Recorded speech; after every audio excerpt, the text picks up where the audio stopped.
truth of the matter is that most people don't realize that the majority of people suffer their first major heart attack on Monday morning between 8 a.m. and 9 a.m.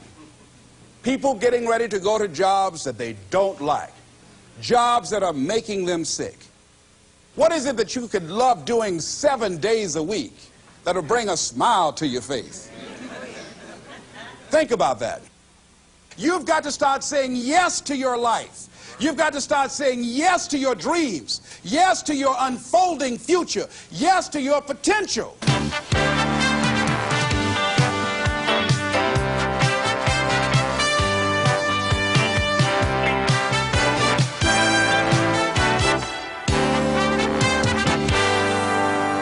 Les Brown's business is changing lives. He touches thousands of people each year. He talks to Fortune 500 companies and to personal development groups about how to find success and fulfill your dreams. In essence, his best message is himself, because Les Brown knows what it is to have come up the hard way. Les and his twin brother were adopted at the age of 6 weeks by Miss Mamie Brown, a single woman with little money and a big heart. The boys grew up in the low-income area of Liberty City outside Miami, Florida. In the 5th grade, Les was mistakenly labeled EMR, educably mentally retarded, and he became a child nobody thought would amount to anything. After making it through high school, Les set out to prove them wrong. He started on the radio, moved to Ohio, and made himself a local star as a fast-talking disc jockey. He soon became an influential community spokesman. Then he ran for the Ohio State Legislature, where he served 3 terms and became chairman of its Human Resources Committee. Les Brown is now a nationally acclaimed motivational speaker who's taught thousands of people the techniques he's used to overcome the obstacles he's faced in his own life.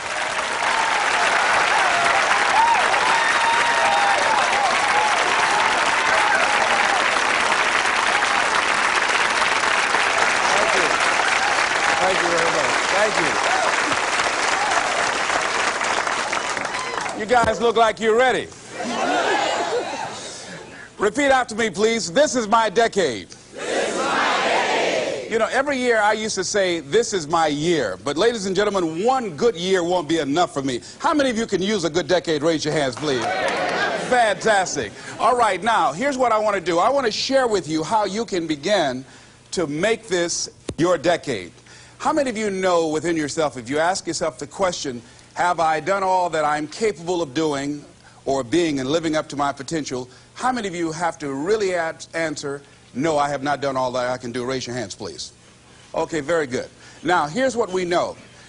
That people don't do what they know in life, but what they do is they operate within the context of the vision they have of themselves.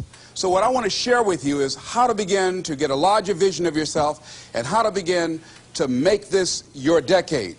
Because in order to do that, it's going to be very challenging. It's going to require a lot of work on your part, an ongoing process of personal and professional self-mastery. And it's going to require that you begin to see yourself worthy of the requirements in terms of effort, in terms of commitment, in terms of action, in terms of preparation, or whatever it is that you need to do in order to take your life where you want to take it.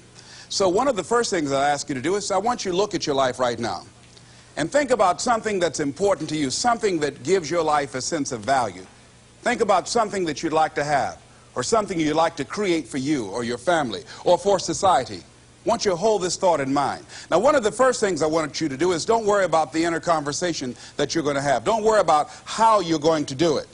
That's going to come. You're going to develop a plan of action. You will find the way. You'll become the kind of person that can attract the people, the resources, and everything you need in order to make that become reality. But I want you to be mindful of your inner conversation. I remember once I was sitting in an audience, and Zig Ziglar, who I consider one of the greatest motivational speakers on the planet, he was giving a speech. And I was out in the audience, and I saw him going back and forth, and within myself I said, I'd like to do that. I can do that. And I leaned over to the guy next to me. I said, how much do they pay him to do that? And he said, $5,000. I said, I know I can do that. And I admired him. And then On the way home, when I was driving from Tampa, Florida, back to Miami, Florida, my inner conversation kicked in. And it said, Les Brown, you can't do that. You don't have a college education. Les Brown, you can't do that. You don't have the money. You don't have the contacts. You've never worked for a major corporation. What makes you think that you can make more in 1 hour talking than you've made working for a whole month? Now, I want to ask you a question. How many of you have ever thought about something you wanted to do and you talked you out of it? Raise your hand, please. That inner conversation, ladies and gentlemen, is the reason that most people take their greatness, take their ideas to the graveyard with them. You know, the wealthiest place on the planet, a minister said recently, and it was so true, is not the gold mines in the various areas of the world or the diamond mines. The wealthiest place on the planet is the graveyard. Because in the graveyard we will find inventions that we never ever were exposed to. Ideas, dreams that never became reality, hopes and aspirations that were never acted upon. Because most people allow that inner conversation, for whatever reason, to keep them from ever pursuing their goals. So let us begin to look at what's required in order to make this our decade. Why is it that most people don't ever reach their goals or live up to their true potential? One is fear. And there are only two kinds of fears that we're born with. The fear of falling and the fear of a loud sound. All other fears we learn, like the fear of failure. The next is the fear of success. That's one of the major challenges I had to deal with.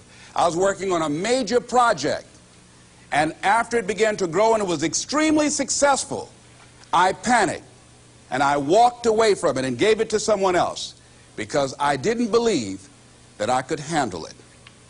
The other thing that keeps most people from reaching their goals is that a lot of people become comfortable. They stop growing. They stop wanting anything. They become satisfied. They stop looking at ways in which they can improve themselves. They stop putting things in front of them. I was reading something by a great man, George Bernard Shaw, and he said something to the effect that to have succeeded is to have finished one's business on earth. Like the male spider who is killed by the female spider the moment he has succeeded in his courtship. And he goes on to say, I like a state of continual becoming with a goal in front and not behind. I remember after giving a speech at a major corporation, a gentleman came up to me who was up in years, and he said, you know, that's real great motivation for you young guys, but I've done all my work. There's nothing else for me to do. I said, oh, yes. You've got a lot to give. You have a lot to offer. The fact that you're still here means that your business is not through yet. The other thing that keeps us from reaching our goal is not feeling worthy. That's where a lot of people get stuck. Because, see, when you don't feel worthy of your goal, you will begin to unconsciously engage in self-destructive behavior, like procrastinating, constantly putting things off, squandering your time, and that's what life is made of. Something else that keeps us from reaching our goal, and that is many times because we spend so much time complaining and blaming everybody or everything. I'm reminded of a friend of mine who talked about the fact that one day he was walking by this house and some people were sitting on a porch, and there was a dog on the porch, and this dog was just moaning and groaning. So he was curious, and he asked the owner, he said, why is this dog moaning and groaning? And the owner said, because he's laying on a nail. He said, well, why doesn't he get off? He says, it's not hurting bad enough for him to get off. How many of you know people who moan and groan and complain about life all the time, all right? They might moan and groan about their job. I'm sick of this job. I'm sick of you. And they just moan and groan and complain all the time and never do anything about it. They haven't got to the point where they're sick and tired of being sick and tired. They just have enough energy to complain about it, and they consider that, in fact, they believe that that's equivalent to doing something about it, just complaining. No, that can't get you where you want to go. That cannot create your reality for you. The other thing that keeps most people from realizing their true greatness and their true potential, circumstances, their environment, There are many people who believe because of where they're born, because of the area where they are in life and where they find themselves, that's all they know. Given my circumstances, ladies and gentlemen, I shouldn't be doing what I'm doing right now. See, I know something about you, even not knowing you, that you've got greatness within you. You have the ability to do things that you can't even begin to imagine. You have talents and skills in you that you haven't even begun to reach for yet. No one could have convinced me, given my circumstances, given my background, that I would be doing what I'm doing right now. I was born in Liberty City on a floor on 62nd Street, my twin brother and me. When we were 6 weeks of age, we were adopted. When I was in 5th grade, I was identified as EMR, labeled educable mentally retarded, and put back from the 5th grade into the 4th grade, and stayed in that category until I got out of high school. I have no college training, but here's what happened. I had an intervention in my life. A man who saw something in me at a time that I did not see something in myself. I never forget being in his class one day waiting on a friend of mine who was there to rehearse for a play. He did not show up, and he asked me to go up to the board and write something on the board. And I said, "I can't do that, sir." He said, "Why not?" I said, "Well, I'm in a special education class." He said, "What do you mean?" I said, "Go up to the board and write what I'm about to tell you." I said, "I can't do that, sir." "Why not?" "I'm educable mentally retarded." And he came from behind his desk. He said, "Don't ever say that again. Someone's opinion of you does not have to become your reality." And that changed my life. It was Oliver Wendell Holmes who said that once a person's mind is expanded with an idea or a concept, it can never be satisfied to going back to where it was. So some of you are going to experience a breakthrough. Some of you are going to go back and look at your dreams and brush them off. Some of you are going to begin to look at yourself and say, "Hey, look here, I know I have not done all that I can do." Whatever goal that you have in mind, I want that to be a goal that will challenge you, something that will make you stretch. It was Osborne who said, unless you attempt to do something beyond that which you've already mastered, you will never grow. What is it that you looked at some point in time and you decided that you couldn't do it, that you talk yourself out of it? Whatever it is, bring it back out there. How you're going to do it, that will come to you in due time. See, you don't get in life what you want, ladies and gentlemen. You get in life what you are, not what you want. And see, the good news is that we can always become more by working to develop ourselves. So the first process of making this your decade, you've got to begin to take a look at your life and look at where are you right now? What are your strengths?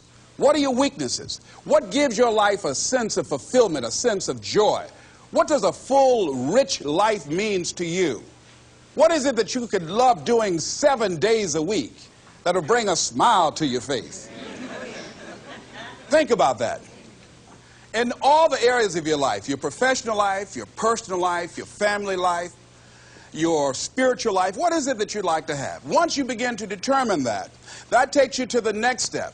And that is, once you decide what it is that you want, now you've got to decide that you deserve that. Repeat after me, please. I deserve the best that life has to offer. I deserve to find my purpose in life. Shake somebody's hand on your right and left and say, find your purpose.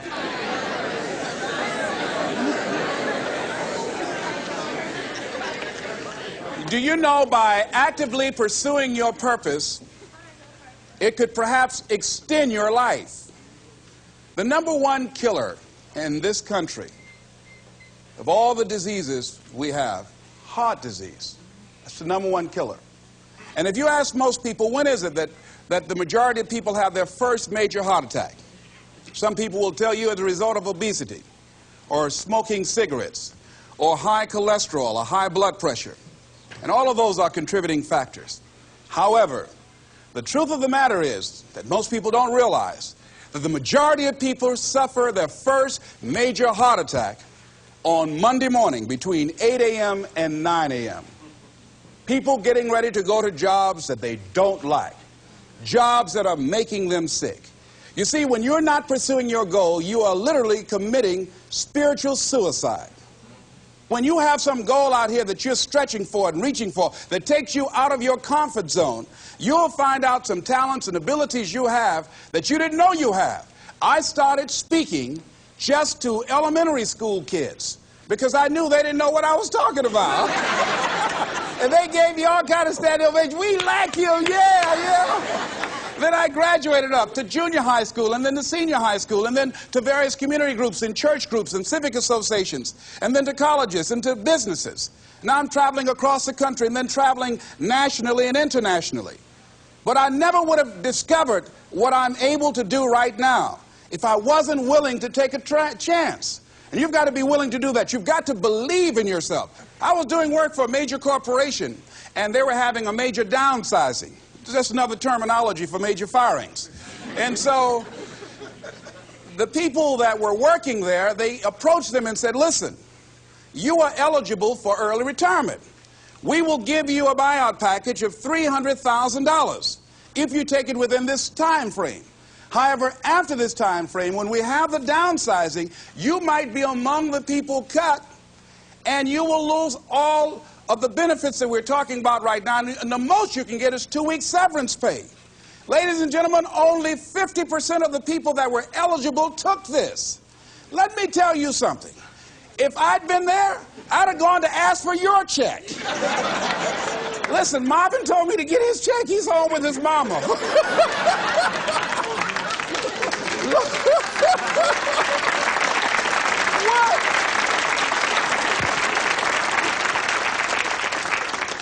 I would have taken that money so quick and had other people checks.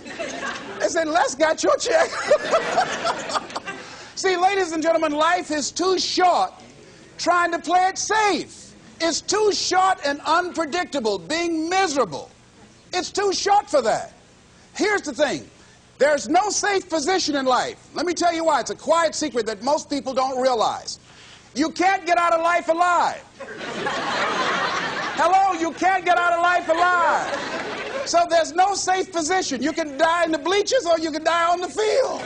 You might as well come out on the field and have a good time, right?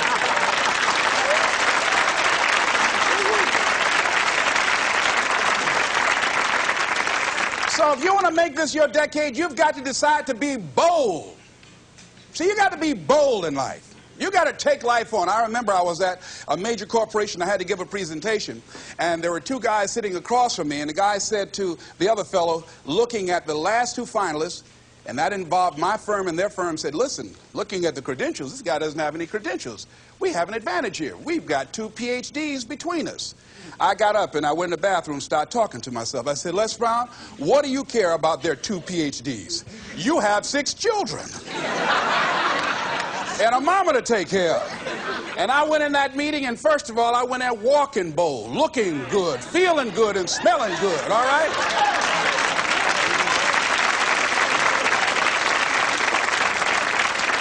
And I sat across that table and we started negotiating, and I operated in a spirit of absolute certainty. I looked at them as if the only reason that they were born was to give me that contract. They survived 1 out of 9 million sperms to carry out this transaction. And I got the contract. Hello.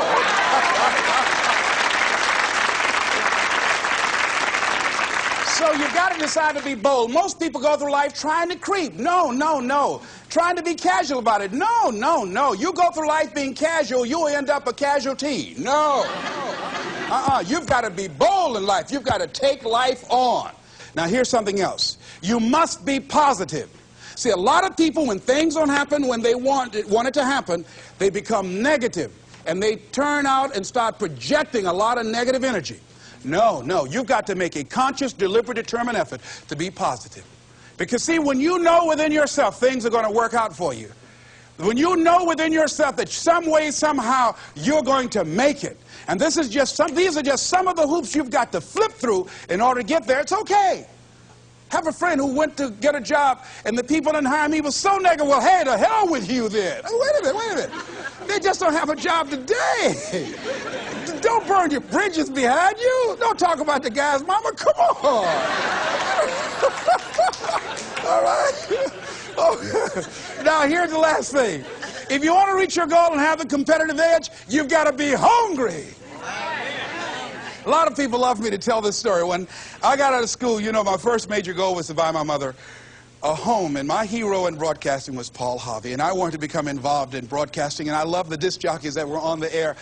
and I wanted to become a disc jockey. And Mr. Washington said something to me that I'll never forget, who was my mentor in high school. Repeat this. Whitney Young is his quote. It's better to be prepared, for an opportunity, and not have one, than to have an opportunity and not be prepared. See, so I started working to develop my communication skills and expand my vocabulary. I started visualizing myself being a disc jockey. I saw myself on there having a talk show and playing records and people listening to me. That was my vision. That was my dream. I held that in mind constantly. And I would practice all the time. Practice makes what? Absolutely not. Just dislodge that from your mind. Practice only makes improvement. Perfection doesn't exist. They need to take it out of the dictionary. It doesn't exist.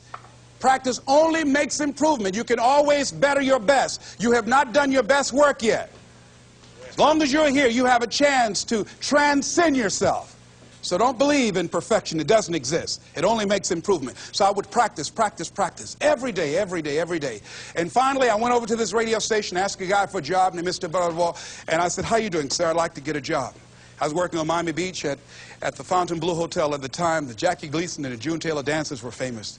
And my favorite program on television, most people would not remember it, John Beresford Tipton. Hi, my name is Michael Anthony. I have a check for $1 million. How many of you remember that program, all right? The Millionaire, that was my favorite program on television, you know. So this is my fantasy, you know, and every time we would drive from Miami Beach, I would fantasize, oh, that's the house. When I get my million, I'm going to buy my mother that home over there. So that's my fantasy. So I went up to Mr. Butterball, and he said, do you have any radio experience? I said, no, sir. You have any background in journalism? I said, no, sir. I said, but I can never get experience if you don't give me the opportunity. I've been practicing a lot, sir. He said, I'm sorry, we don't have any job for you. I said, thank you, sir. He didn't know my reasons for being there. My reason, I wanted to use radio as a means to earn the money to buy my mother a home. I went back to the radio station again. I said, how you doing, Mr. Butterball? My name is Les Brown. I know your name. Didn't I just see you here yesterday? I said, yes, sir. I said, y'all have any jobs here? Didn't I tell you yesterday we didn't have any jobs? Yes, sir, but I thought maybe somebody got fired or resigned. I didn't know, sir. I went the next day. How you doing, Mr. Butterball? He said, yes.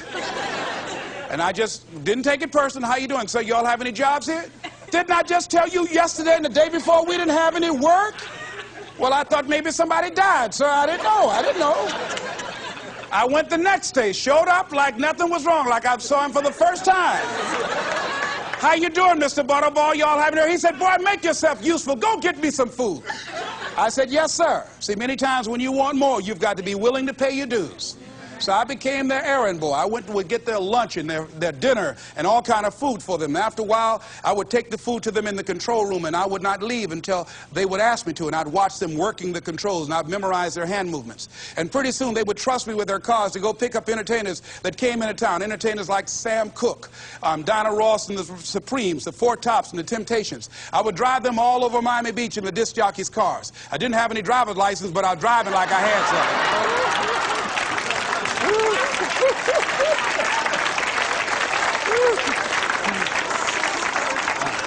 Finally, one day I was at the radio station, and a guy by the name of Rock was drinking while he was on the air. It was a Saturday afternoon. I was the only one there. None of the other jocks were available. And I was looking at him through the control room window, saying, drink, Rock, drink. Drink, Rock. I'd have gone to get him some more if he'd asked me to. Drink, Rock. Pretty soon the phone rang. It was the general manager. I said, hello? He said, Les, this is Mr. Klein. I said, I know. He said, Rock can't finish his program. I said, I know. He said, would you call one of the other DJs to come in? I said, yes, sir. I hung the phone up. I said, now he must think I'm crazy. I called my mom and my girlfriend, Cassandra. I said, y'all come out on the front porch and turn up the radio. I'm about to come on the air.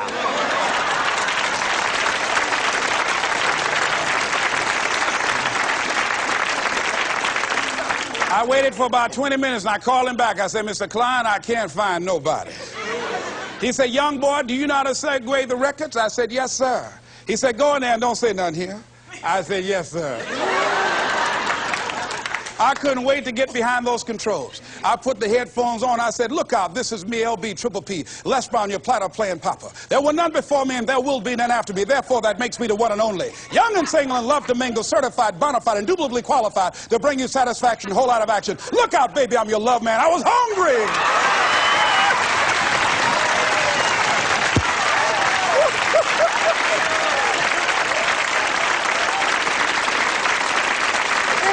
feel better when you are able to have charge of your destiny, doesn't it? Gives you a good feel. Gives you choices. You can do more things. See, my first major goal was to buy my mother a home. I feel like Abraham Lincoln, who said, all that I am and all that I ever hope to be, I owe to my mother. And I said to my mama one day, I said, Mama, when I become a man, I'm going to buy you a home. And you won't have to go to work every day. You won't have to work. You just sit down, Mama. She was getting up, getting dressed to go to the M&M cafeteria.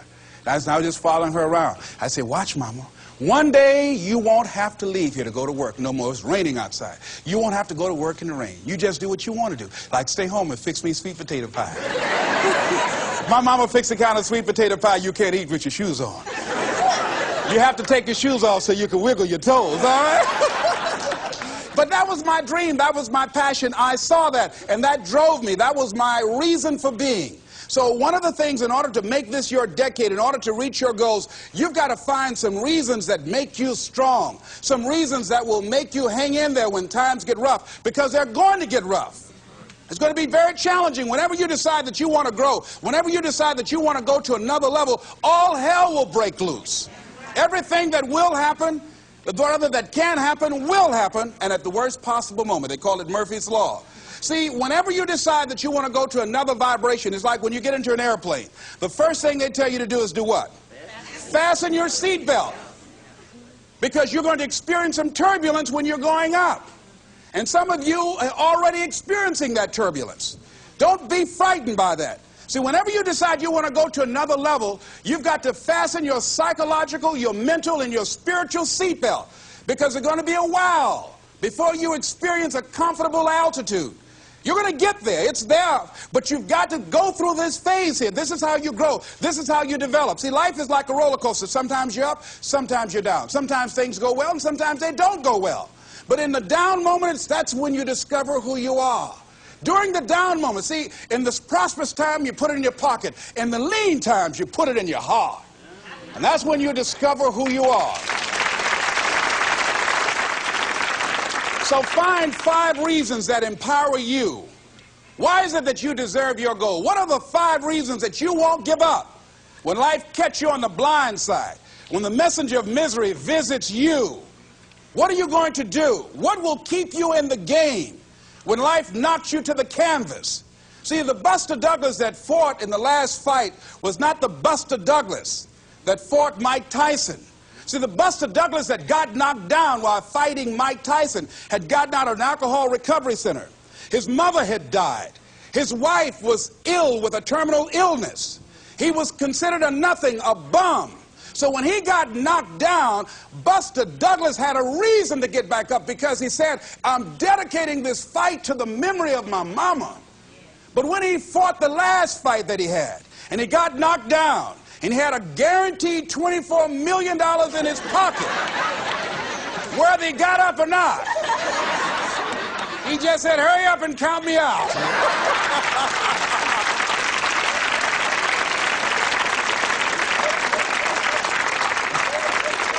And I don't blame him. Why get hurt? He said, no, why'd you leave so soon? Somebody's about to get hurt, me. So you've got to have some reasons that when life knocks you down, and it's going to. Hello, it's going to knock you down.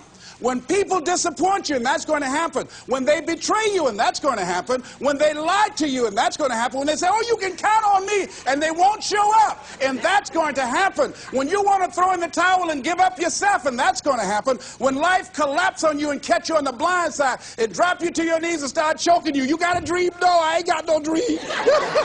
And that's going to happen. What reason can you remember that you can call on, that you can reach on, that can make you get back up? Find that reason.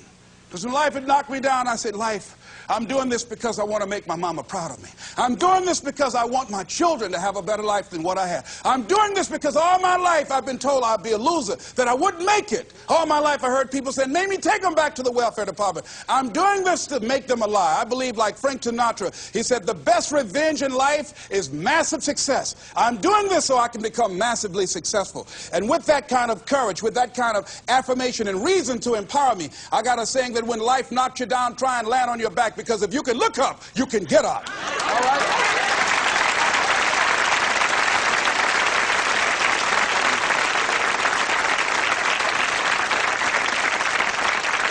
So when you run out of money, when things don't work out for you, when things happen that you could not anticipate, what are the reasons that you can think of that can keep you strong, that can keep you in the game, that will be your rod and staff to comfort you, that can be your bridge over troubled waters? Those reasons are very important. Nietzsche said, if you know the why for living, you can endure almost anyhow.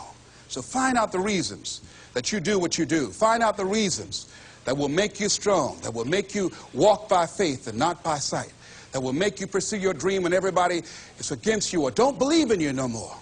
And let me tell you something, that's a lonely feeling. It's a lonely feeling, particularly people that you're doing it for, or people that stand to benefit the most, or people who should be the #1 members in the encouragement club, but they end up saying, you can't do it, and they become members of the discouragement club. Oh, it hurts very badly. I know what that's like. Have people that you love close to you that look at you with that look and say, why don't you try something else? Why don't you give up? I say, but this is my life. I have got to do this. Les, you had a good job at Sears. That man like you.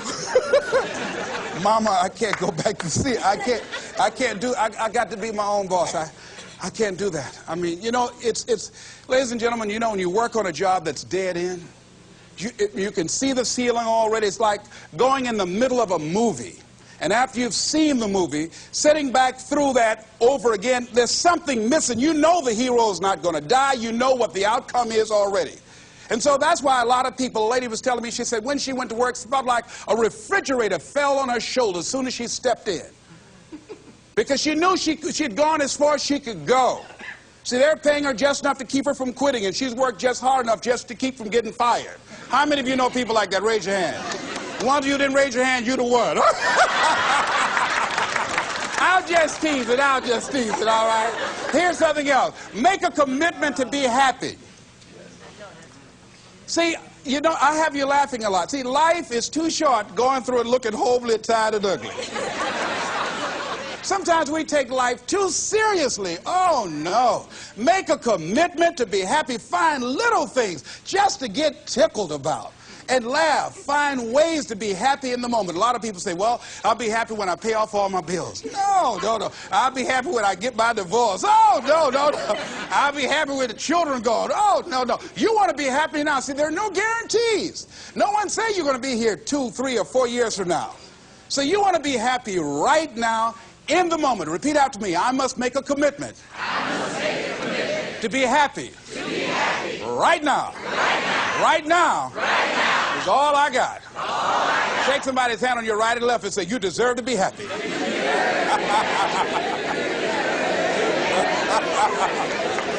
Make a commitment to be happy, because life now has new meaning for you. Just enjoying the sunset, or just looking at life, or looking at nature, going for a walk. It's the little things in life that counts. Here's something else that you want to begin to do in order to make this your decade. You want to begin to get all the toxic people out of your life. Hello? Energy drainers, get them out of your life. See, ladies and gentlemen, it takes a lot of energy to reach your goal. It takes a lot of emotional, mental, and spiritual energy to reach your goal. And you can run faster with 100 who want to go than with one around your neck. So there are two kinds of relationships. Sid Simon talks about this. Nourishing relationships and toxic relationships. Nourishing relationships are the relationships that inspire you. They motivate you. They bring the best out of you. Toxic relationships are relationships with people that always criticize you. All they can do is find fault. All they can do is just exploit your weaknesses. All they can do is remind you of the mistakes that you've made in the past. These people are bad for your health. Toxic people can run your blood pressure up. One apple can spoil a whole barrel. One negative energy drainer can spoil your whole life. I know people whose lives have been ruined because somebody wasn't good for them. See, there are some people that aren't good for you. Hello? They aren't good for you. You've got to get them out of your life. See, a lot of people put up with a lot of foolishness because they don't want to die by themselves. Here's what I believe. I believe in a one-to-a-box theory.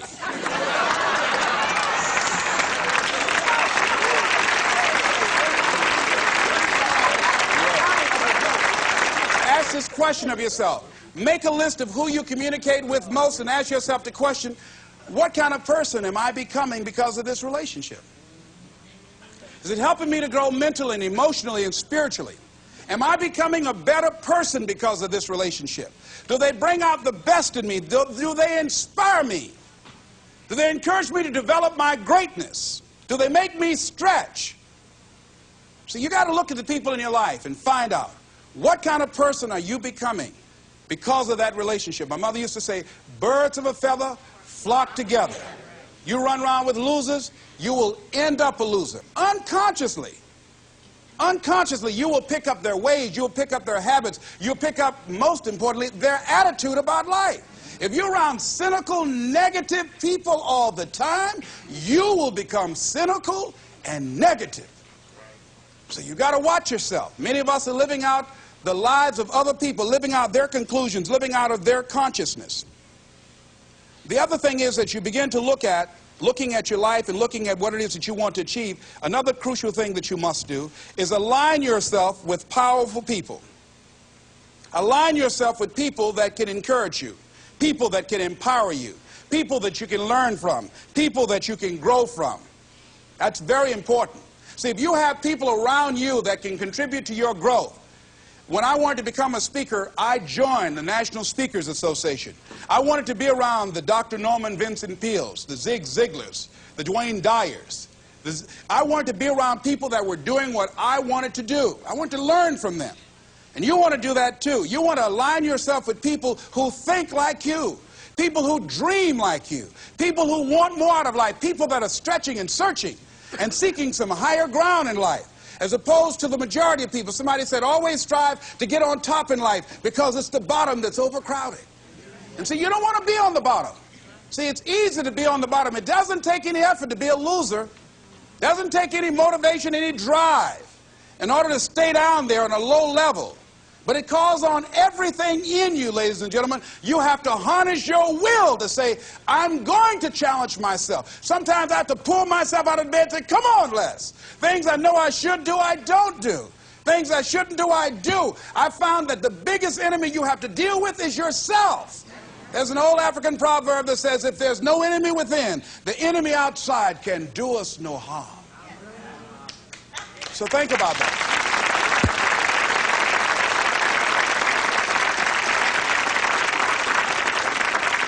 So as you begin to look toward making this your decade, as you begin to look toward making your life different, as you begin to look at yourself, you've got to redefine yourself.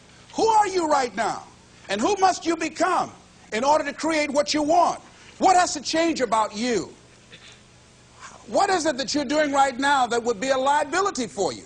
As you begin to look toward the future and take inventory of yourself, what is it about you right now that you've got to leave this behind because this no longer fits?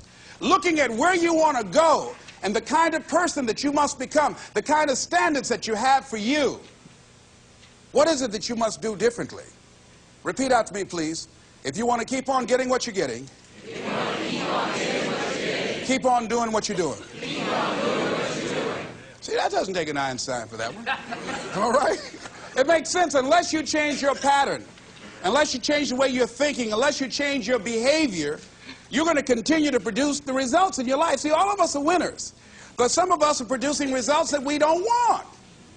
And so all you have to do is look at your game plan, look at your strategy. How is it that you have been being? What is it that you've been doing to produce this? So you're the director, you're the producer, you're writing the script, you're the star of your life. And as you begin to look at your life, you can decide whether or not it's a smash or whether or not it's a flop. That's in your hands. Look at your life, look at where you want to go. Don't worry about your circumstances. Don't worry about your age. I have a friend who's up in age, over 70, and she wanted to build a multi-million-dollar complex. The name is Dr. Johnny Coleman. Lenders and bankers say, you can't do that, you're too old. She ignored them. That building now stands, ladies and gentlemen, a multi-million-dollar structure. But there are a lot of people who would have listened to that. There are a lot of people that would not have even gotten to that point. They would have talked themselves out of even going down to the bank to ask for it, because they've already said no to themselves. See, it's time now. If you want to make this your decade, you've got to start saying yes to your life. You've got to start saying yes to your dreams, yes to your unfolding future, yes to your potential, as opposed to saying no. See, 87% of our self-talk is negative. So you've got to make a conscious, deliberate, determined effort to say yes to your dreams. Why not? Why not me? Don't spend time like most people going through life complaining. Don't try and get on talk shows and tell everybody how life has done you wrong. Here's what's happening in the audience. 80% don't care, and 50% glad it's you.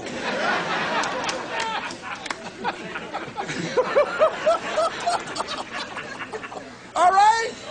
So when you know that, you don't go around cry, oh, you know what they did to me? Who cares? Get away from me before they come back.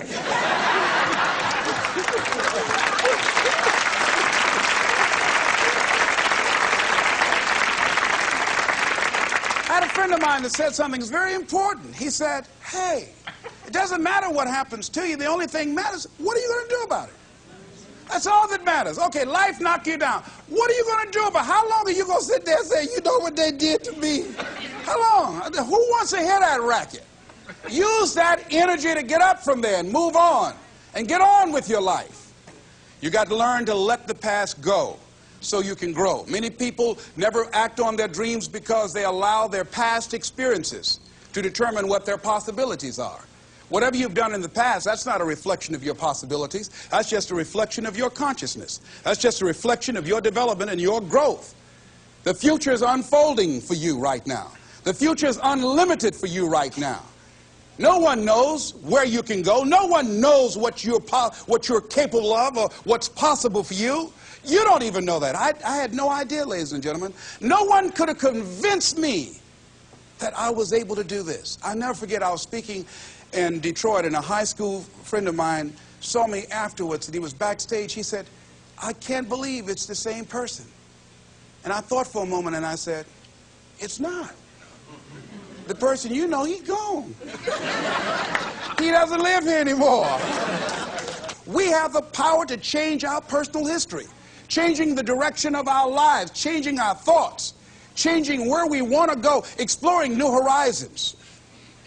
So as you begin to look at this decade and affirming that this is your decade, as you set goals that will make you stretch, that will bring out the best in you, as you begin to remove the negative, toxic people from your life, as you decide to take some chances in life, and that's one of the things that's very important. Viscard said, if you're not willing to risk, you cannot grow. And if you cannot grow, you cannot become your best. And if you cannot become your best, you cannot be happy. And if you can't be happy, then what else is there? I'll never forget when I reached my first major goal of buying my mother that home. I'll never forget what it was like. And you're going to have this experience when you reach some major goal. When I drove up to the house and I got out and I gave Mama the key. And I said, Mama, this is for you. I'll never forget the look on her face. She said, oh my God. No one could have convinced me when I adopted y'all that this would happen. She said, oh, thank you. She said, and you caused me so many damn problems. I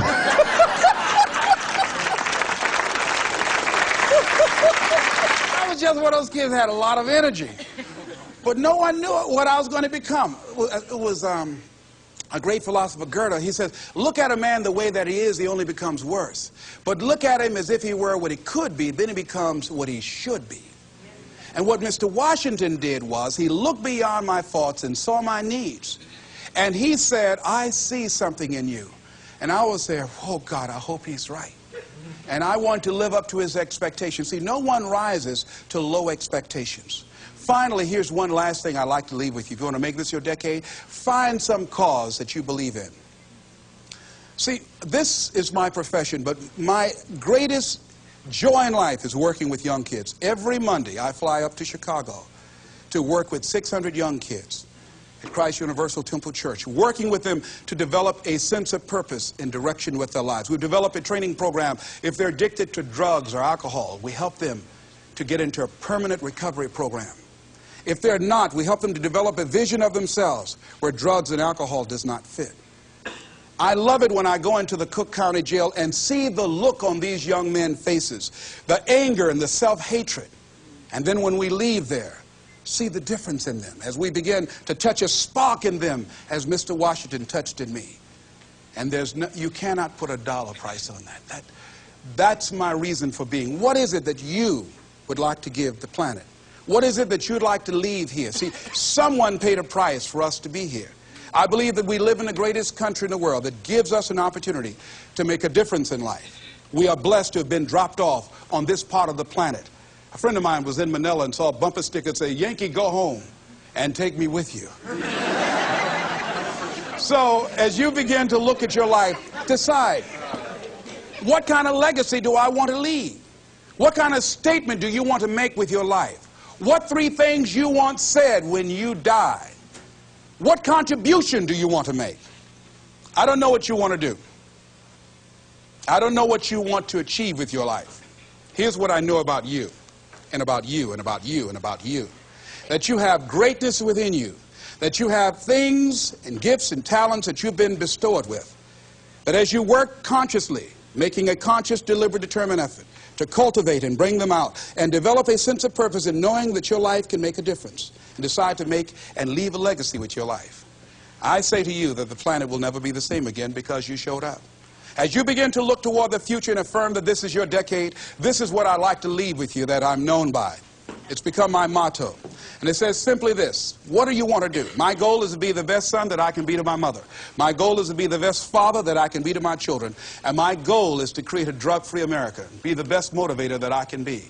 Yes. Whatever your goal is, this is what I like to leave with you. It says simply this, that if you want a thing bad enough to go out and fight for it, to work day and night for it, to give up your time, your peace, and your sleep for it, if all that you dream and scheme is about it, and life seems useless and worthless without it, and if you gladly sweat for it and fret for it and plan for it and lose all your terror of the opposition for it, and if you simply go after this thing that you want with all of your capacity, strength and sagacity, faith, hope, and confidence, and stern pertinacity, if neither cold poverty, famish, or gulf, sickness, or pain, or body and brain can keep you away from the thing that you want, if dogged and grim you besiege and beset it, with the help of God you'll get it. This is Mrs. Mamie Brown's baby boy, Leslie Calvin Brown, saying it's been a plumb pleasing pleasure as well as a privilege. Thank y'all here.